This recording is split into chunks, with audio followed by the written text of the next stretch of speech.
slideshow that I can go Yes. through. Can I first make an Yeah, introduction? of course. So Yes, of course. let me see. Is this recording? Yes, it is recording. Hi everyone. Like we have done before, this is our last week of the 5 weeks of the first summer semester at SIUE. And in ACS 431, we are meeting with another specialist in public relations visual communication, Dr. Lester. Let me introduce him with information from his university's website. He's an accomplished journalist. Paul Martin Lester's research focus includes mass media ethics, new communications technologies, and visual communications. He's a clinical professor at ATEC, as well as a tenured full professor of communications at California State University, Fullerton. Lester is the author or editor of several books, including most recently Digital Innovations for Mass Communications, Engaging the User, 2014, Visual Communication Images with Messages, 6th edition, 2013, and Visual Communication on the Web with Eckstein Burroughs, 2013. What name is Eckstein Burroughs? Eckstein, actually. Eckstein. So it's an X and T-I-N-E. Xtine, and she's a web artist and a full professor at UT Dallas. Wow. And she was born Christine, but changed it to Eckstein. So. Wow, nice, nice. She gets asked how to pronounce Eckstein quite a lot. So. I thought maybe I copied something wrongly. No. He is sought out for speeches, presentations, and workshops throughout the United States and in Australia, Canada, Finland, the Netherlands, Northern Ireland, Spain, Sweden, and Turkey. You wanted to include Turkey there. Do I want to?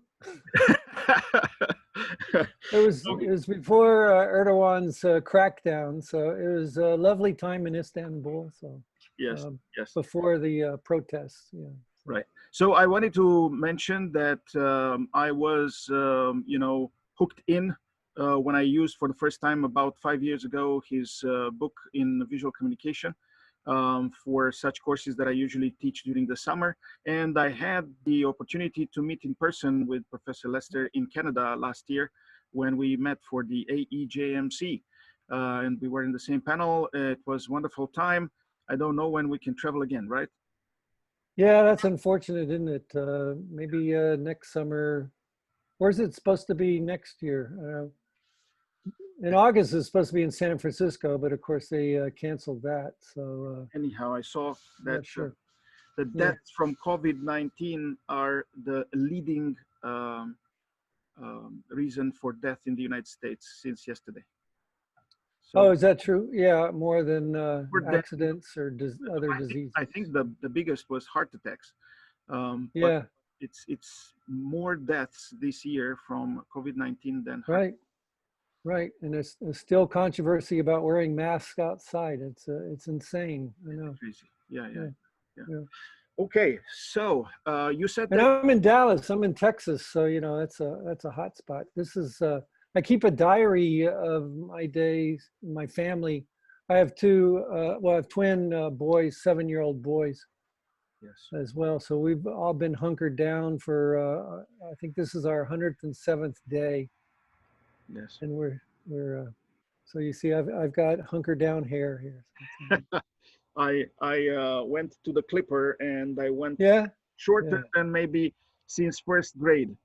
Well, my wife trimmed the edges here, but that's all I'd let her do. So. Yeah, I went. Anywho, so do I have control over the screen? Yes. Okay, let me just go to that. Yes. And, it's at the bottom, right? The green button, share screen. Yes. So that's me. Yes. And so I've got a wide-ranging group of topics here, and then I have the questions that you sent me at the end. Yes. So, and how long do we have, Soren? Well, in principle, an hour, but if you want to go longer. Yeah, I mean, whatever it takes. I'm not going to stop you. I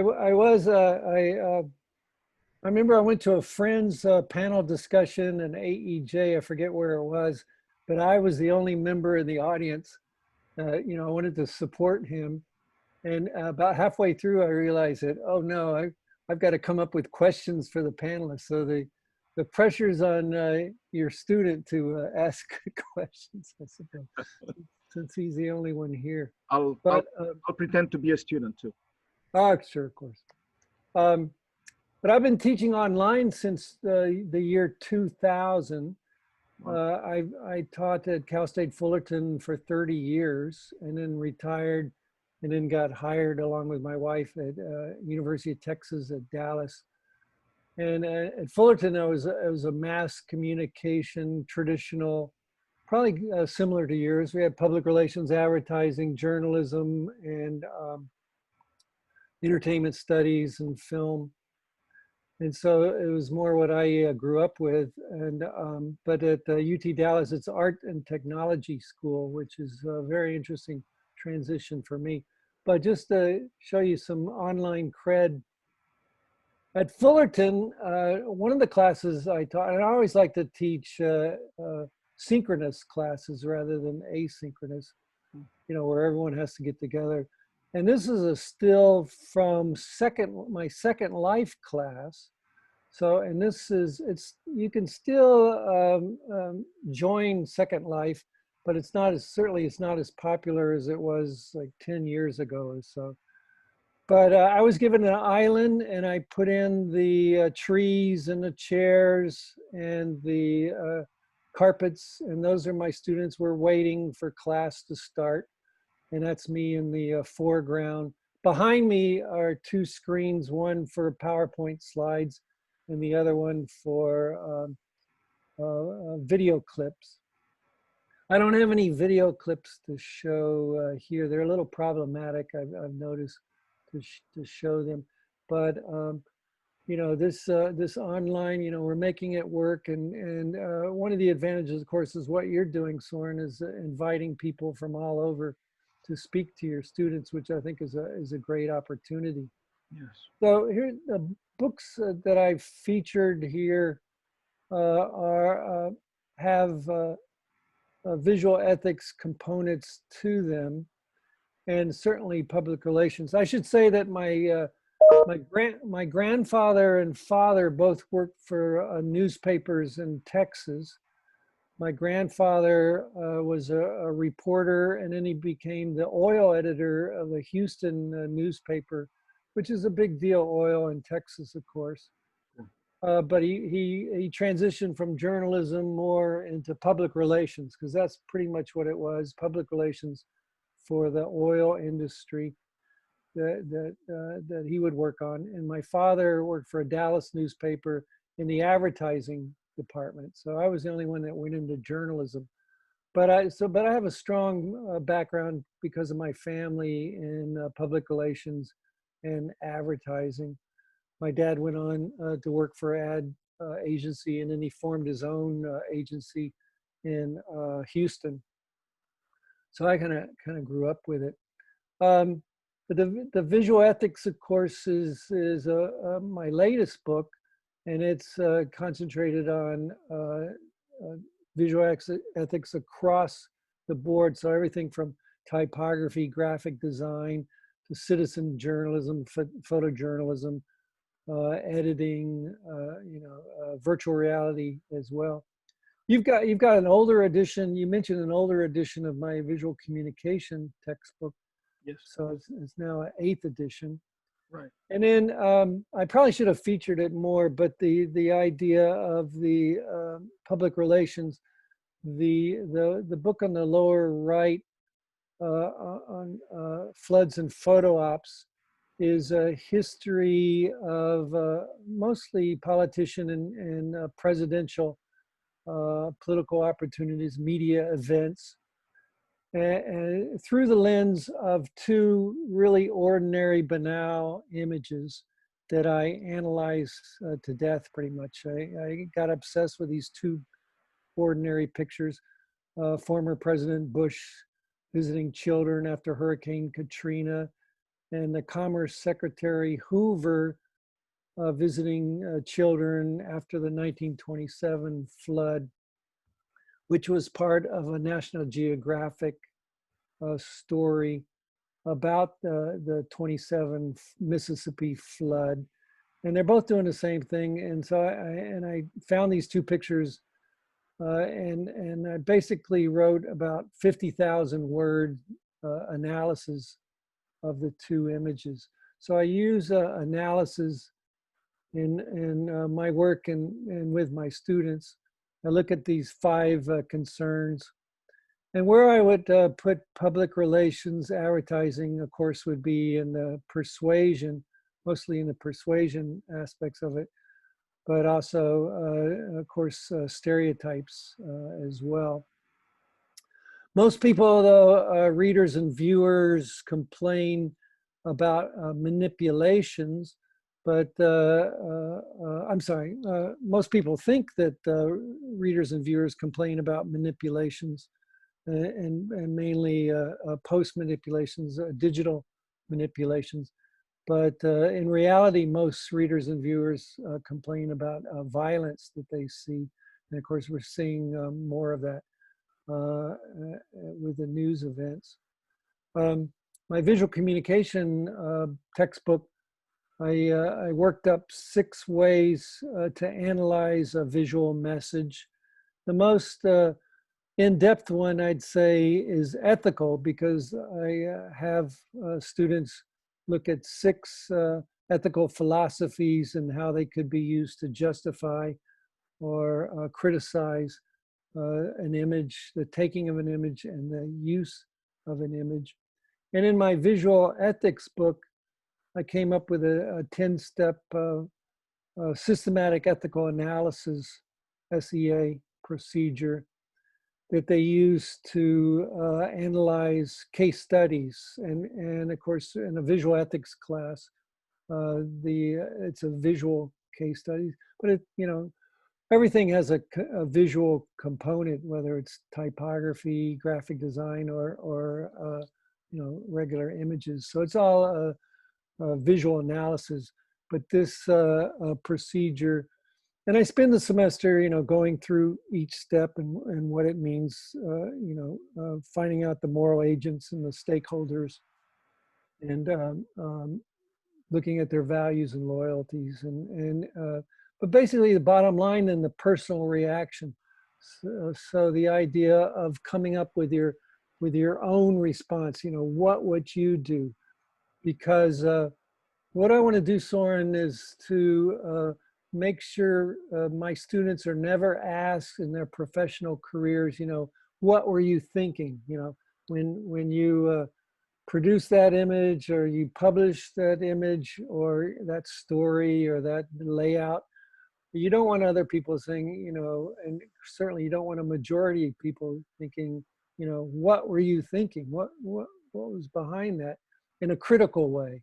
And so looking at a personal reaction helps them with that kind of perspective. And so we spend a lot of time thinking about ethics and professions, whatever you do, as personal decisions that you make. So I wanted, what are Yeah, go ahead. What are those acronyms, MAs and SHs? Yeah, that's moral agents. So those that can be held responsible for an action, and the stakeholders are those that are affected by the actions of the moral agents. Yeah. And ours is role-related responsibilities. So what are the roles? What makes a moral agent special? Well, what makes a stakeholder special? And so, the idea of the role-related responsibilities and the values and the loyalties have come from other procedures. There's a 3-step procedure by Sisla Bach. There's a 4-step procedure by Dr. Potter. But I thought 10 steps got to the issue and better and more completely than what's been done in the past. So this is featured in the visual ethics book. So in the visual communication class, and I look at the 5 issues of concern, this is of course just screenshots of the PowerPoint slides that I have, that I show in class. And of course, this is violence, some United States, most of them United States centered, but also around the country as well. And so talk about the stories behind victims of violence, privacy issues. So one of the most famous photographs ever taken is the third one in the top row. It's called The Migrant Mother, taken during the Depression in the 1930s. It's a portrait of Florence Thompson by a very famous photographer, Dorothea Lange. And it's moved a lot of people. And it's, like I said, one of the top images, but it was a complete stage managed setup that most people don't realize. Lange was a portrait photographer in San Francisco, so it's not surprising that she would tell her subjects to act and look a certain way. Of course, the one next to her is the Kent State, very famous Kent State photo. And it's a privacy issue because Mary Jo Vecchio, the young woman who's screaming over the body of Jeffrey Miller, said that this picture ruined her life. And she tried to sue newspapers, you know, it was on the front pages all over the world. But, you know, it's a news event, it's in the public space. And so, so certainly you have a right to take that picture. But she said it ruined her life. It violated her privacy because later on in life, she just could never escape. Somebody would recognize her and bring that up. And so she was sad about that. And then there's a great documentary called The Falling Man, if you've never seen that, and try to identify that person there. You know, a lot of people jumped off the buildings in 9/11, the Twin Towers, and news organizations decided not to run the images because of privacy concerns. So I'll just move on. Manipulation, so there's pre and post manipulation. So there's stage managing, and then there's you know, traditional and digital manipulation of the elements within the picture. And so these are some of the famous ones. But, you know, there's always a new group of images that you could find. In fact, I'll feature a couple of those in a second. So that's manipulations. And then persuasion, I concentrate on the Benetton Clothing Company's campaigns and their use of public relations to and advertising and journalism. They were very good at creating a new genre of advertising called shock advertising. I mean, others had done it before, but they really perfected it. And so they get a lot of negative stories in journalism, but that's like free publicity, free advertising that turns into publicity. So public relations, advertising, and journalism are combined with the images. You know, and at first they were fairly benign. They you know, this wanted to show the races getting together, but they wanted more of a response from the media, and you know, to employ the media to help them with their advertising. So they produce more and more shocking images. And probably the most shocking one overall is the bottom one on the second from the left, is the deathbed of HIV/AIDS patient David Kirby and his family. It was taken by a student photographer in Ohio, and it's been said that more than 1 billion people saw this image worldwide, not because Benetton bought advertising space everywhere, but because of the journalistic stories about the controversial use of the image. And so, so it was quite successful. but it eventually led to the downfall of the art director and the idea of Bennington and all the companies that use shock advertising when they get caught. And of course, I'm cynical enough to realize that they want to get caught. And they say, "Oh, we're sorry, we didn't mean to offend anyone, Right. and we won't do it again." But they always try it because it is quite successful. Clothing sales went up during the controversy because their logo was always a part of the picture. And then finally, stereotypes. And so this just, again, a screen save of some of the slides that I use when I talk about stereotyping. So Native Americans and men and older people and religious people in this grouping. So,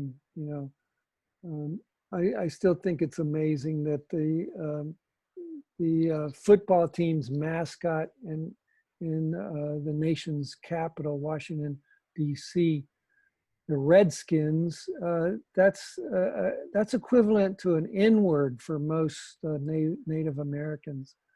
That's a slur, and so it's highly offensive, but people still defend it, which is kind of amazing. So these are most of these are historical examples. When next I teach visual literacy, I will update them with images such as this.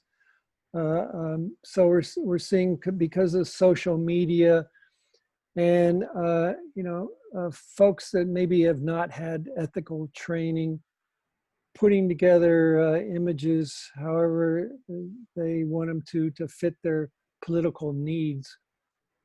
So this one, it kind of looks funny anyway with a reflection, and this guy really wants an Old Navy bag there.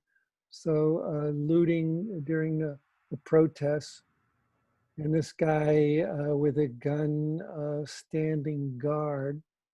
So that's one image. This is in Seattle, and so overall picture of the barrier that goes into this so-called free zone in Seattle, with the Getty Images credit to the photographer. And then the next one is our friend, the gun-toting man, and now he's standing guard. And so it's a really bad, I'm probably more upset about the really bad Photoshop technique here rather than the manipulation, because the manipulation is so obvious. For one thing, the lighting is off, and the other thing is that it was used in another picture. But if you look at his left arm, it's just like chopped off. So it's just like it's just really sloppy, right? So it's not very good. But this idea of political images, that's a part, what I write about in my photo op book, that's a part of the political messages that folks are using. And some of the more famous photo ops that turn bad for those involved was this famous one just a couple of months after the invasion of Iraq. President Bush famously was a passenger. He acted like he flew the airplane, but he was a passenger of a jet, landed on an aircraft carrier outside San Diego, and basically said that the fighting in Iraq was over. And of course, the mission accomplished sign haunted to the end of his presidency. Another Bush public relations failure was this one right after Hurricane Katrina in New Orleans. About 140,000 homes were destroyed. And I was a photographer in New Orleans. I worked for the Times-Picayune newspaper in New Orleans. not when this was happening, but I had gone back a few years later, and the area is still devastated. It's not recouped at all. But he did, and this was his assistant political advisor, Karl Rove, who thought it was a good idea to fly low over the city so that Bush could see the devastation. What it turned out, it looked like he didn't have a clue what to do, and he was being aloof. And other presidents, Lyndon Johnson and others, actually landed the plane and went out and um, gave tried to give an inspiring speech, and then brought in federal help for the victims. So that didn't happen until days later, and so it was just a really bad photo op. Again, thought up by Karl Rove, who I notice now is giving advice for the Trump campaign, which I'm all for, because he's such a he's got this reputation that he's some kind of genius, but he certainly wasn't with Bush, and so whatever advice he has probably isn't very good. So I'm happy that he's trying to help Trump out. This was an Obama presidency photo op that went bad. Somebody thought, well, we need new pictures of Air Force One. And so they did a low fly over New York City. And you can imagine, and this is just a few years after 9/11. So it was so low so that you could get the, Statue of Liberty and other images there. It was so low that people thought that another plane was coming into the buildings. And so it created a bit of a panic. And the person that thought of this in the administration had to resign. So, so we get all kinds of photo ops that don't do well.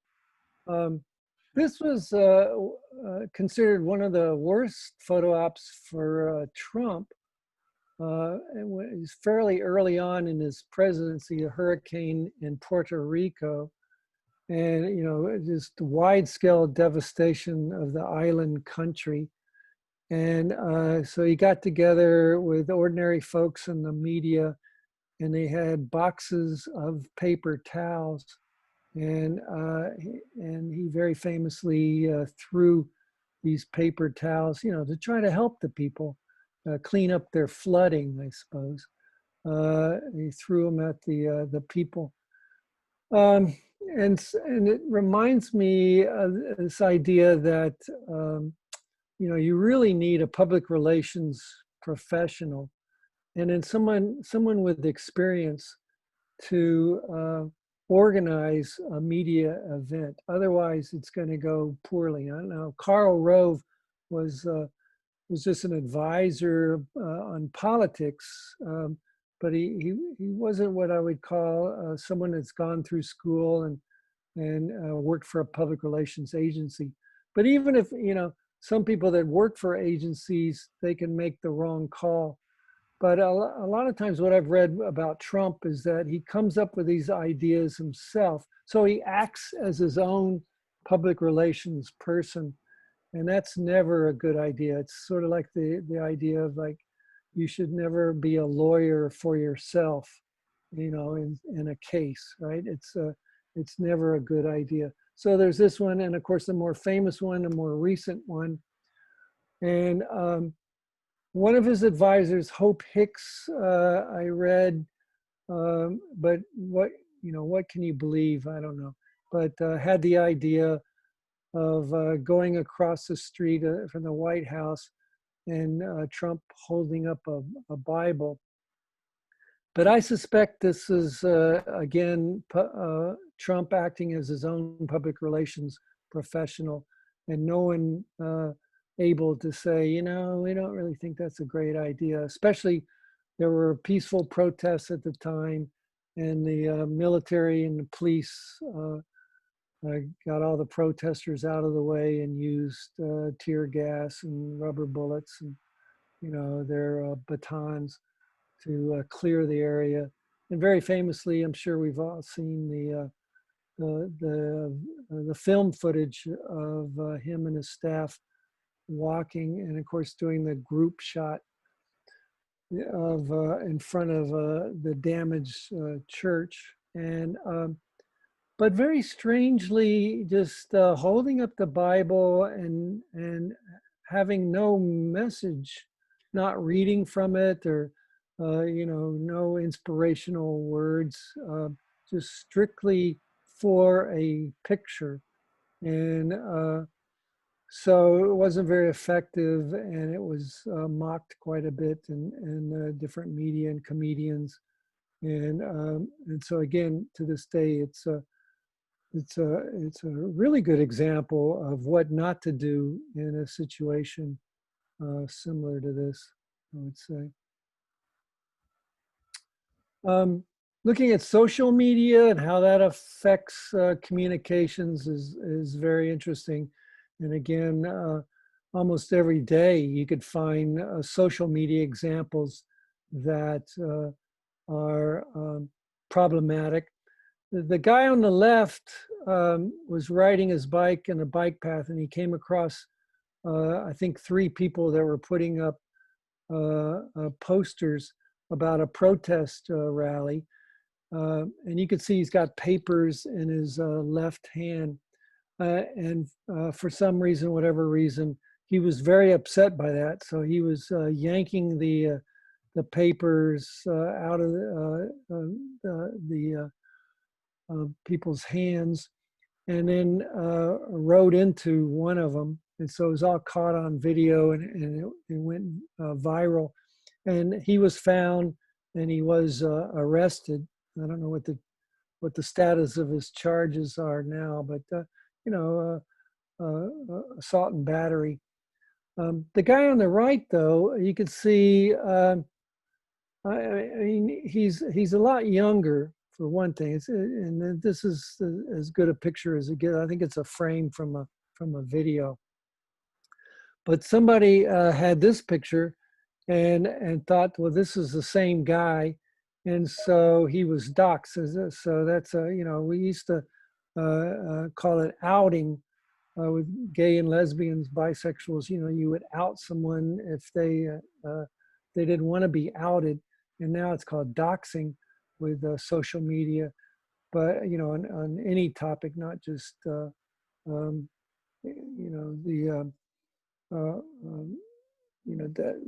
that topic, but the idea of this guy's name and address was given in this social media presentation, and so he had to say, no, I'm not that guy. I wasn't that guy. But just I have a similar look and helmet, and so that's the idea of social media. Maybe whoever's in charge having an agenda, usually might be an economic agenda, might certainly be political, but it might be a personal reason, hedonistic reason for showing something, and not having the ethics training, the journalistic training to make sure that you are accurate in your report. And so it was unfortunate for the guy on the right. The guy on the left from the video that I saw deserved any kind of doxing that he received.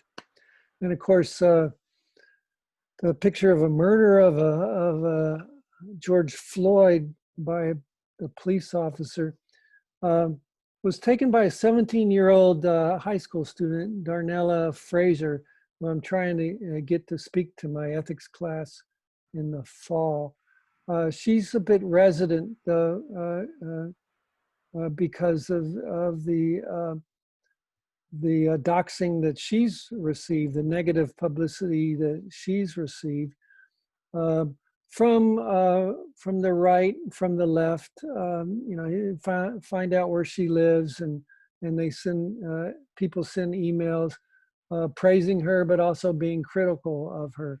She said in an interview that most of the negative aspects of the email is because of the fact that, with a question, well, why didn't you try to stop this police officer, right?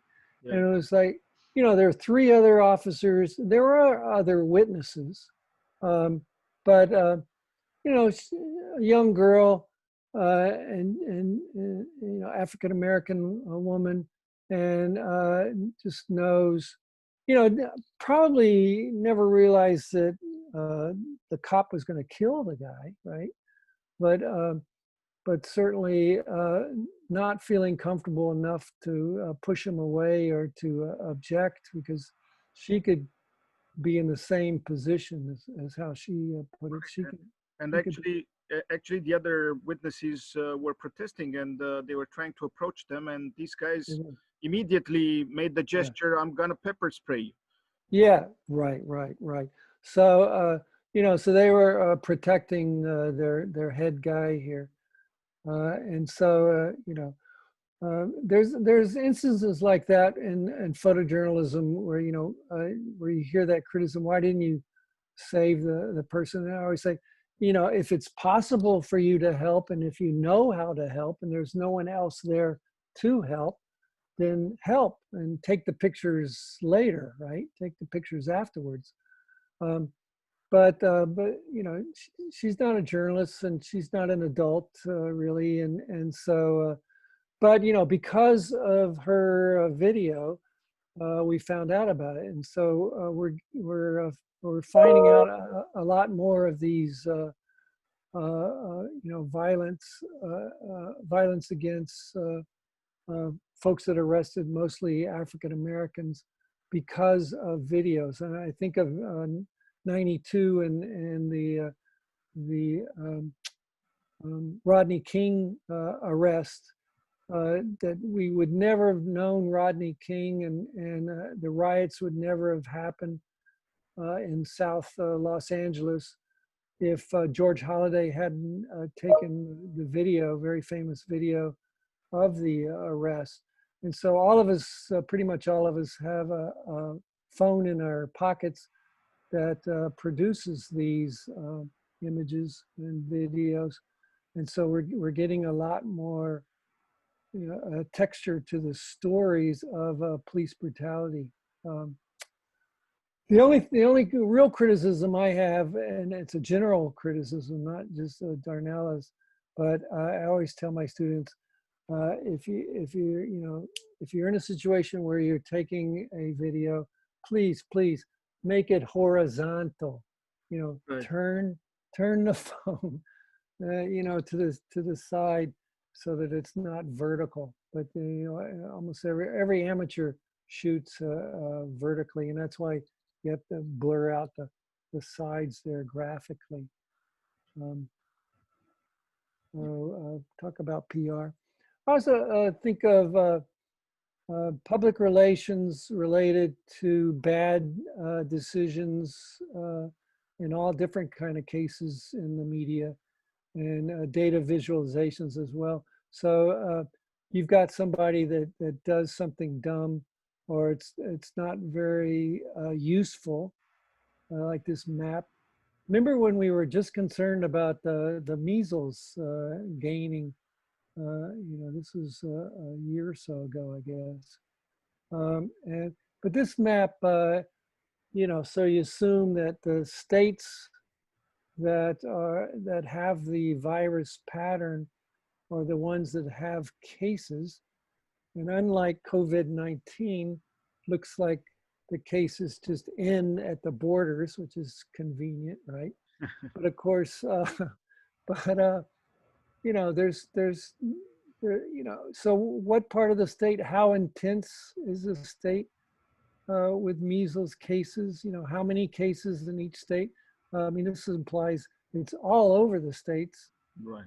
And, you don't know. So now the maps are better, where they do show like a weather map, a color coded system, of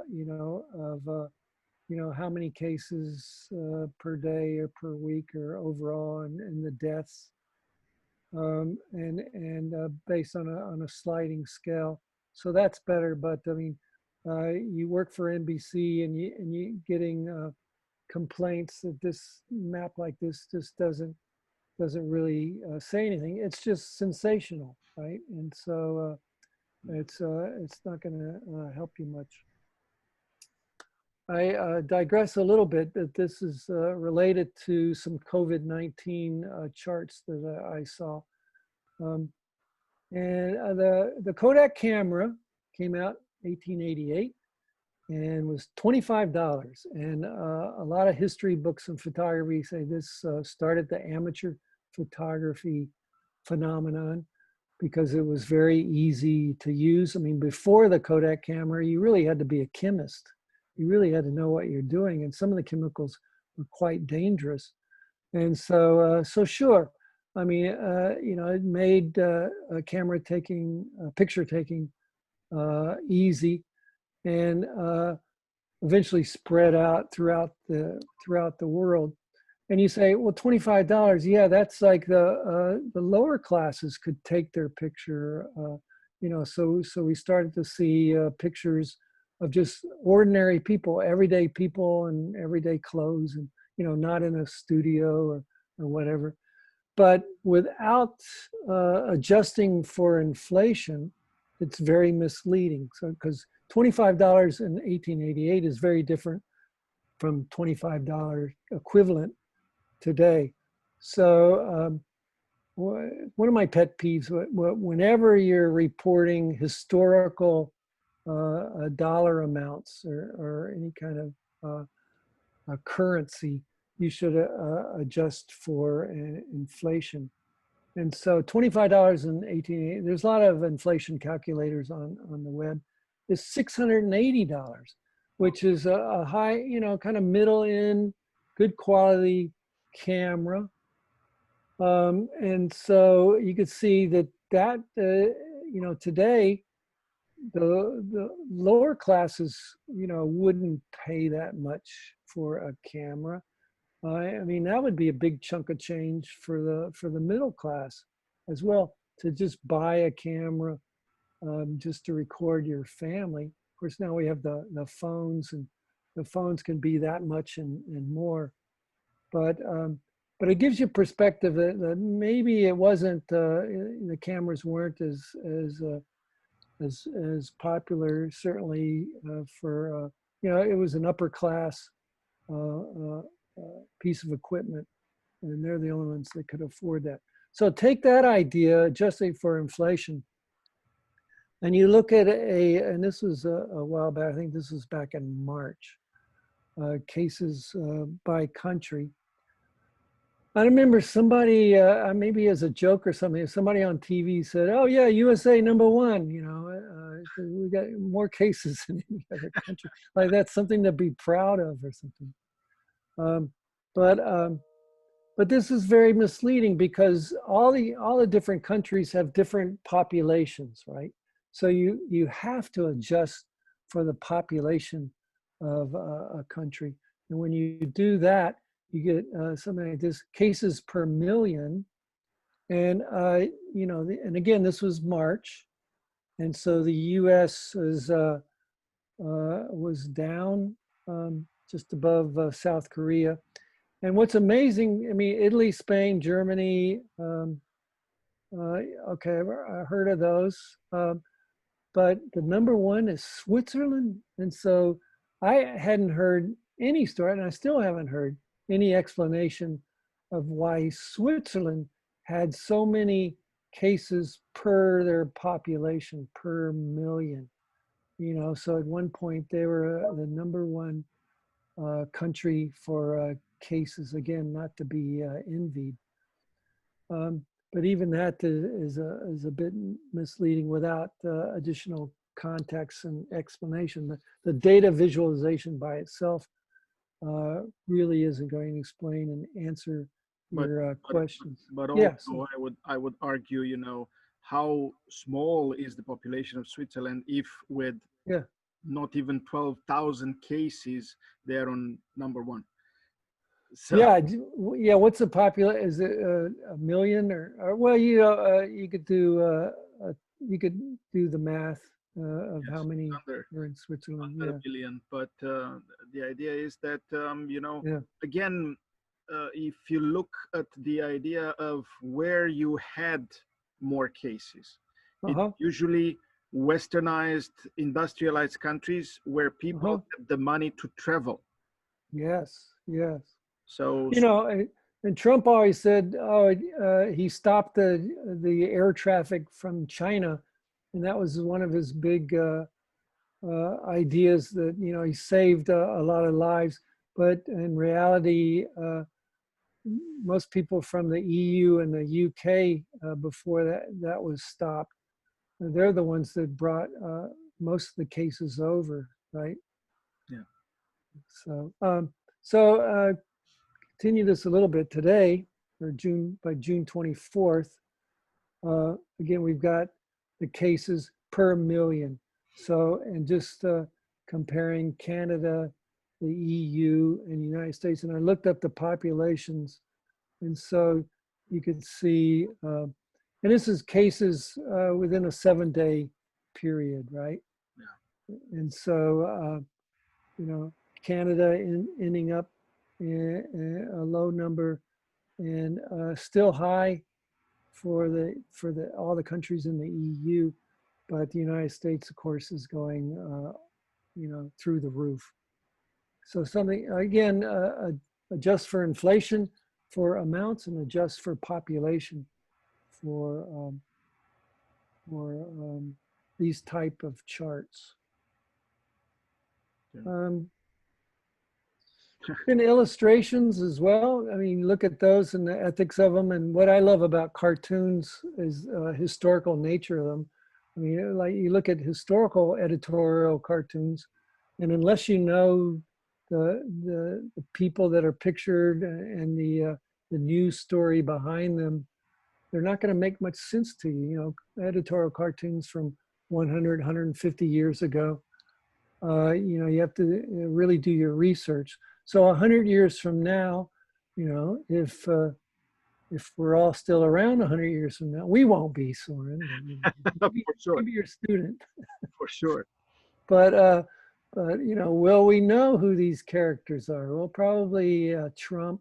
But what's the why is a mask over his eyes? I mean, people will look at this, years from now and not understand that. Or who's the guy with Trump, symbol of America, Uncle Sam, okay.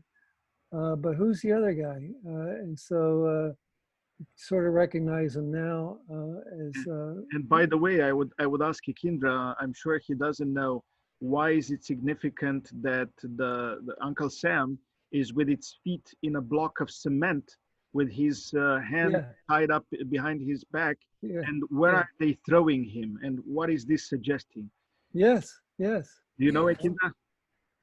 No, I kind of wondering what is that symbolism is about. Sure.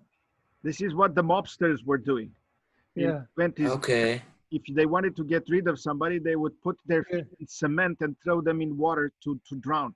They call them Oh, cement overshoes, right? okay.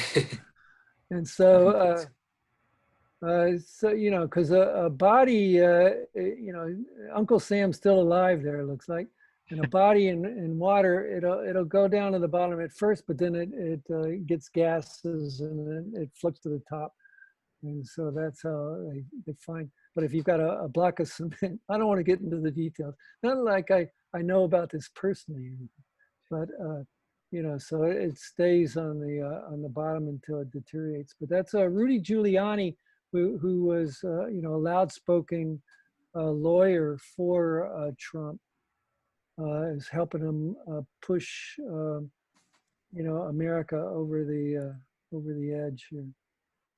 So there's all yeah, the symbolism is so interesting, and so and something like this, of course. I mean, today.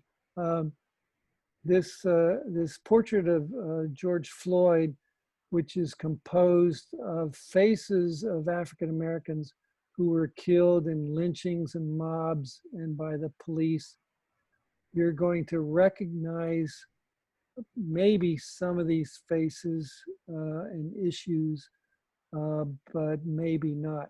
And again, it's a good test of your culture, where you come from, and how much you know about the history of America and the way African Americans have been treated for 400 years or so. I also found this was very interesting. Kedir Nelson working on the illustration, working off of snapshots and photos for the more recent folks, and then historical photos for those that I know. There's Emmett Till, their young boy that was lynched and killed, and some others. So giving the more of the context, maybe bringing Kedir in to talk to your class because of Zoom or Skype. I mean, you could do that now, right? Where before it's, I mean, I've never been to your town. I've been to St. Louis several times. But in St. Louis, aren't they, they're pointing guns at people walking by the house. Yes, yes, yes, yes, yes. But, And but actually, those two people live in a palazzo that was yes. stored in 1988 from they bought it from one of the family members of the Bush family. The Oh, is that right? the beer makers. Oh, Bush, that Bush. Yeah. That Bush. The Sure, beer St. makers. Louis, yeah. Yeah, so, but, so, it'd be difficult to bring people in to class, but the idea of doing it on Skype and creating a larger context would be very nice. Graphic design as well. And again, a good publicity. And so you're not doing it just for the publicity of it, but the New York Times got a lot of attention for just being journalistic and journalistic, with an edge, with a political, you might say, bias. I mean, they did the same thing as well as USA Today during the Iraq War, where they showed, Soren, you might remember this, where they showed pictures of soldiers who had died, I think up until that day, and it filled up a couple of pages. So you had the photographs of these soldiers that filled the pages of the newspaper. Right. Or they were organizing those photo ops with the boots and the gun upside down and the helmet on top of it. Yeah. To show how many pairs of boots that means. Yes. The lack of life, the loss of life. Yeah, Kendra, you asked about the symbolism. So that's the cultural perspective with my 6 perspectives for visual analysis is when we identify and we talk about the meaning of the symbolism and how complicated that can be and change because of our experiences and our backgrounds, our personal histories. But here, just a list of people who have died in the COVID-19 on the left, and then of course the accurate chart. And this is really, if you're going to do it accurately, the only way you could do it. The downturn on the economy. There's a device, kind of a lightning bolt device that data visualizers use to shorten, and implies that, well, there's more information here, but here they left it so it's much more accurate and more true. And again, both of these front pages created a lot of attention. And so are they doing it for the newsworthiness of it? Sure. Are they doing it for publicity? Okay, sure. Are they doing it for free advertising? Absolutely. Finally, I just wanted to say about this book, the photograph on the cover is the only photo in this book. It came out about a year ago, Visual Ethics. So it's my little pun, it's my little joke. A book on visual ethics only has one picture, you know, and there are several reasons for that. But I mean, there are links to all kinds of images, of course, in the book and online as well. And so, but it's a picture that I took, and I always start the class, my visual ethics class, talking about this picture.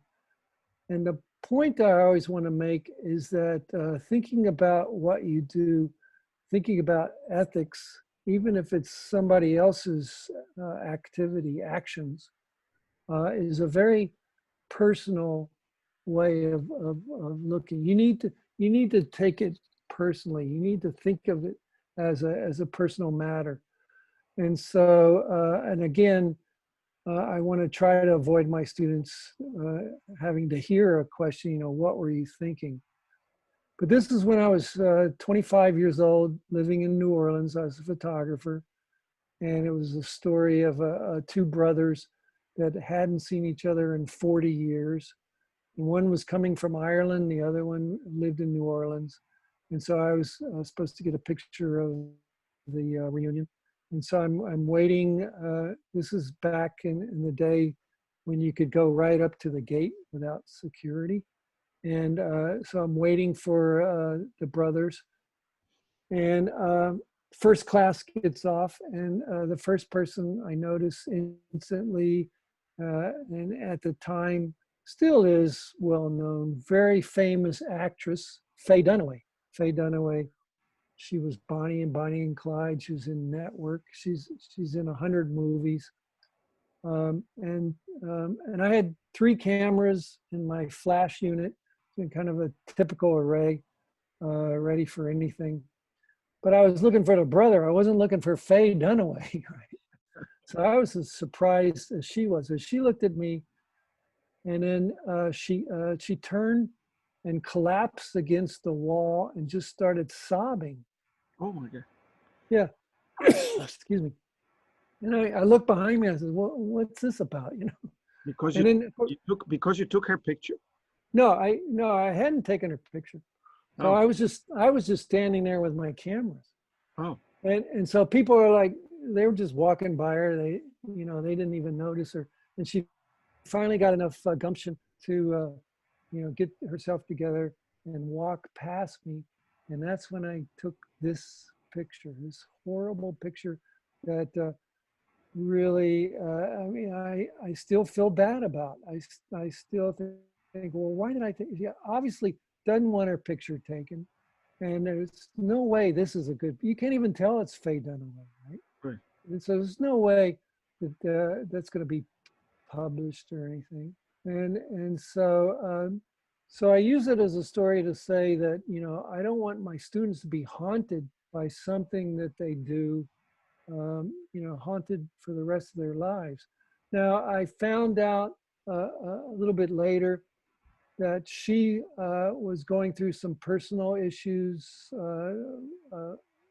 either a marriage or she's breaking up with somebody.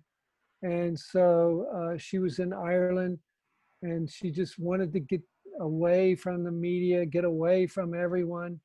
And so she decided that she would come to New Orleans to get away from everybody. Right? And bad luck, right? Because so come to New Orleans, no one will know her. And here's a photographer waiting for her. How did that happen? Right? How does that happen? And so This was at the end of the 80s or something? it was 70, probably 70, 77. Oh. Yeah, 77. So, yeah. And so, yeah, I've been around a while. But, so, and I, and actually a couple of years ago, you know, I've done it before, but a couple of years ago, I did it again. I wrote a letter to her through her agent and, you know, apologizing and I've never heard back from her. So either it was never given to her, the letter, or she doesn't remember it, which is probably more likely. But you know, so you try to atone as much as you possibly can, right? But my students always ask, like, so if you feel so bad about this picture, you know, why'd you put a cover? Why'd you put it on the cover of a book, right? Why is it the only picture? I says, well, that's a good question. I like that question. It's like it's a utilitarian idea where you know it's painful to look at. If she saw it, she might remember that time and feel pain about it. But I think the lesson that I'm trying to convey to students about, think ethically, think with empathy. That's more important. So that's what I'm sticking with. But I still feel terrible about it. So that's all I got. And then I had these questions that you sent me, and I noticed. Kendra, you had. I mean, they're all good questions. Sure. And I do talk, citizen journalism, there's a lot of examples, and some people get upset by that term, citizen journalism, because is it really journalism? I always think that, and I talk about the picture of George, or the video of George Floyd. And in the book, I have all kinds of other examples, because what's possible with what is it, FaceTime, yeah, and and other kind of video that folks record with their phones, much more prevalent now. Right. To me, just taking a video, though, is not journalism, because journalism requires a context. So certainly there are Pulitzer Prizes that have been won by amateur photographers, and certainly George Holliday was an amateur. He had just I think that day, it was the first day he used his video camera. He had just bought that video camera. George Holliday took the arrest of Rodney King in Southern California, and so certainly he was an amateur, and it was one of the most important videos to that day that was made. Sparked the riots when they were found not guilty, and the worst rioting in the history of the United States, still to this day, the rioting after they were found not guilty in South Central Los Angeles. So amateurs can take very excellent images and important images, and they can think of themselves as, I just think of citizen journalism, that's another way of saying witnesses, right? And so you're there, and either you have a camera or you don't. But without a context, it's not really journalism. And what I mean by that, it has to be edited. It has to, you can't just run video, for 5 minutes or so. So you have some professional that edits the piece. You have words, voiceover. You have text. It's put in something where it explains to the reader or the viewer, what's going on, and it's not just shown. Now I know there are a number of websites that show citizen journalism videos, and I think they're important, and certainly more important when they're picked up by the national media and more people find out about them. And social media is certainly a way to distribute the images. But journalism is, I hate to use package, but it does have to be packaged or at least put in a context so that we get a larger meaning. It's not just the event, which is important, but it's also the causes of the event. And that's what journalism does well in explaining, I think. Yeah, but I would like to observe one thing. In the case of professional journalists and photojournalists, many Yes. times there's been this accusation that they represent the liberal media or the sensationalist media, and Sure. they want to capture the moments that are most thought-provoking, but also, that are sometimes irrational, that provoke a gut reaction in people. So they can get money for that or recognition and so on and so forth. But I would say that nowadays, it's even with these amateur photographers, because you cannot not be biased. No. And you will decide, maybe you take 100 photos or a video, but you will select the frame that actually is closer to your convictions. Sure. Take, for example, the case that you were mentioning before, the couple from St. Louis from yesterday or 2 days ago, with the demonstrators passing by their house. Right. The demonstrators were looking for the house of the mayor because the mayor was publicizing the names and addresses of people who were protesting, and they were looking for her house, and they entered. Oh, something that is very weird to me. It exists in St. Louis since I understand 1888, like the camera that you were presenting earlier. Right? It's not only $25. The private streets in certain neighborhoods of St. Louis, they can just lock it up and say this is our private street. And usually Gated communities. Yeah. gated communities that are richer people. But I don't understand, because they didn't really build those streets by themselves. They are of the city. How can Yeah. you take them over and gate them? Yeah. Good point. If somebody enters the gate on foot, not by car, why do you think it's your property, your personal property? And of course, if you provoke them with the guns, they will start coming closer to you.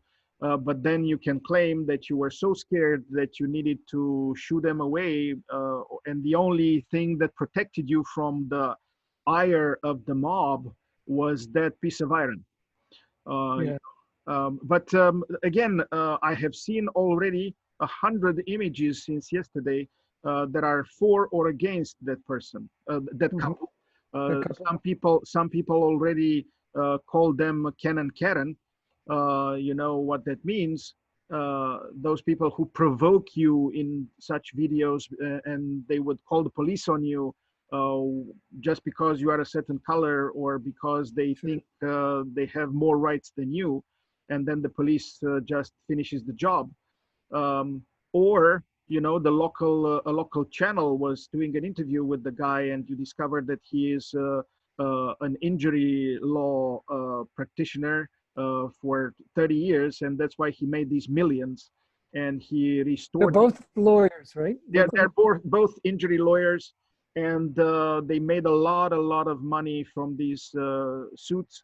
And they restored in 1988 this palazzo that is huge, that looks like a little Versailles from the Bush family, and they have an automatic gun or more, because he said in the interview that he grabbed one gun. So he had an automatic gun among others house, and he got out and threatened those people. It's a private property, go away. Private property, go away. But they pointed the guns, especially the wife, towards The wife did. the wife, especially. She pointed the pistol. So you see, Yes.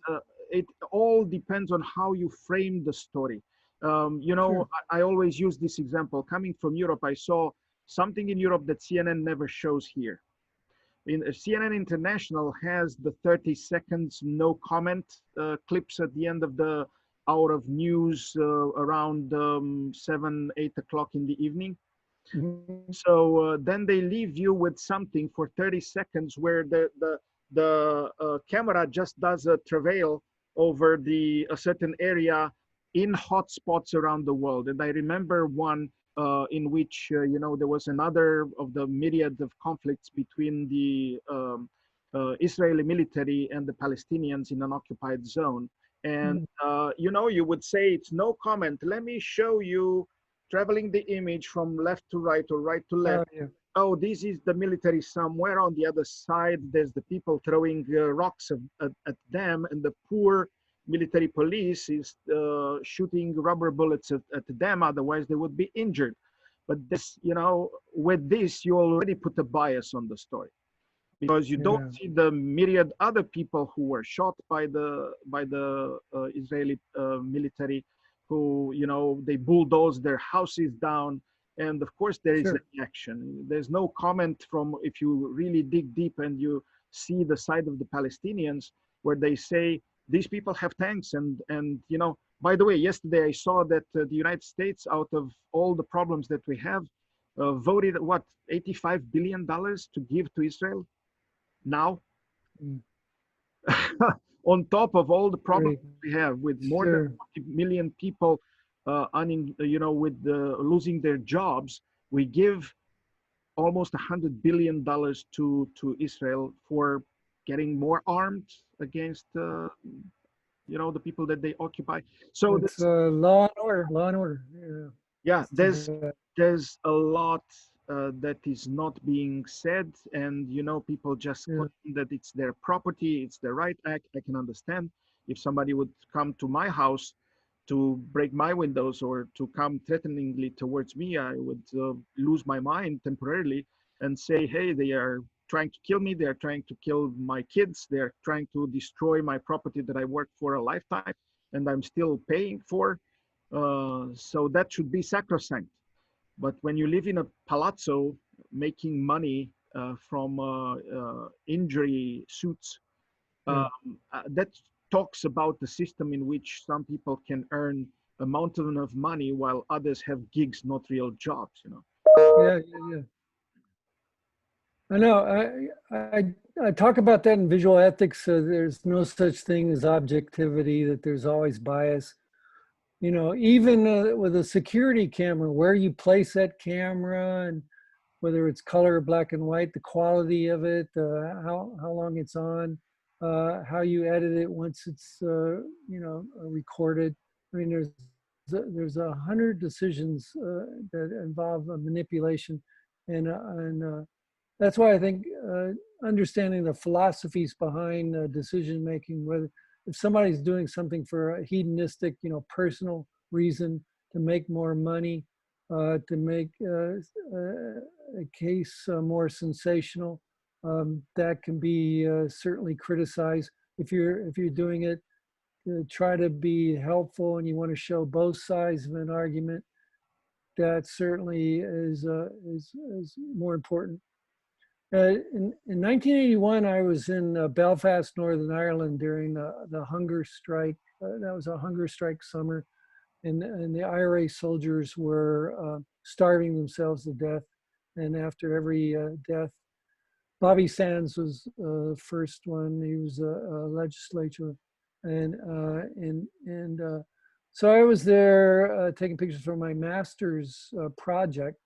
And after every death, there was a riot that happened, and that's where I first heard about that. In the UK, they call it plastic bullets, and I got one of these bullets, and it's like a ceramic hammerhead. I mean, there's nothing soft. Like rubber bullets sounds like it's soft, and it's like you know, it won't hurt you. But these things were killing kids. You get hit in the head with them, and you get killed. And the same, you know, there are injuries with those rubber bullets as well. Or But in the that eye, idea, like that journalist in, what was it, in Minneapolis? Uh, yeah, you lose your eyesight. yeah, right. Lost eyesight in one eye. That's right. Yeah. So the idea that I worked with the peace people, the folks that won the Nobel Peace Prize, and I lived in a Catholic part of town. Um, but I mostly photographed in the Protestant part of that, and they really were separated like that. And so I got to know people from both sides, and tried to tell that story from both sides. But that was, you know, me working as a master's student, and you know, not concentrating just on the sensational aspects of rioting and shooting. But you're right. I mean, that is a problem. And I'm not sure it's totally tied to just making money, because you don't really make all that much money if you have a sensational photograph like in a newspaper. You might lose readers because of it. But I do notice that television networks are showing more and more images that citizen journalists are providing, with the caveat that this might be disturbing. That seems to be the word of the day. That this video might be disturbing, and police body cams and car cams and then video from others, where you're trying to show the full context. But you're right; it depends on the viewers, and the public is so fractured, mainly because of politicians that are trying to make us, us and them, blue and red. That the media too often goes along with that and doesn't show both sides. So I always tell my students, try to get your news from several different sources. I mean, you can get Fox and CNN and MSNBC, and you can get conservative and liberal newspaper coverage, and then make your own mind about what's going on, and think about how you might cover a similar situation. But there's some stories though that I think we would agree, Soren, that you have to be biased. You have to tell the story. I mean, you talk about African American and white privilege for 400 years plus. It's real hard to be defensive about that, and to be objective. That you need to show from an African American point of view, really what that means to be afraid to go out anywhere, that you could be stopped just because of the color of your skin, and not trust the police. Yeah, yeah. When they are supposed to serve and protect, right? Yeah, yeah. Well, I mean, before COVID, I'd go to a coffee shop, and there was a couple of cops that would come in, and they had their buddies, that, civilians that they'd sit with, and I just always just kind of get super aware. I mean, these guys are coming in, and they're all friendly, and but they still have guns on their hips, and Yep. and if the law somehow said, we need to take all the university professors with us, I mean, most of them would probably go, salute and go, yes, sir, Oh yeah. So, and that's happened. People say, oh, that's absurd. That's happened in history, right? Yes. Yes. I mean, But as an individual, that's one thing, but as a group, I mean, that's a stereotype on my part, obviously. to But me, to me, this is linked to a troubled history of slavery, yeah, diminishing the importance of minorities when they were coming to sure, contribute to the economy of this country. Attacking sure, anything that was not white, that was not yeah, part of the melting pot. But also this kind of militarization that is sure, kind of seeped into the fabric of the nation, and there's so many families that have relatives that have been in a war or another. I yeah, mean, under the emblem and the label of heroic fighters for the benefit of this nation of the Second World War soldiers, and the liberators of the world, and so on and so forth. Then it went into fighting against the communist system, and then it went into, I don't know what the heck it went into with Iraq and Afghanistan, yeah, because there yeah. was no more communist system to In, fight.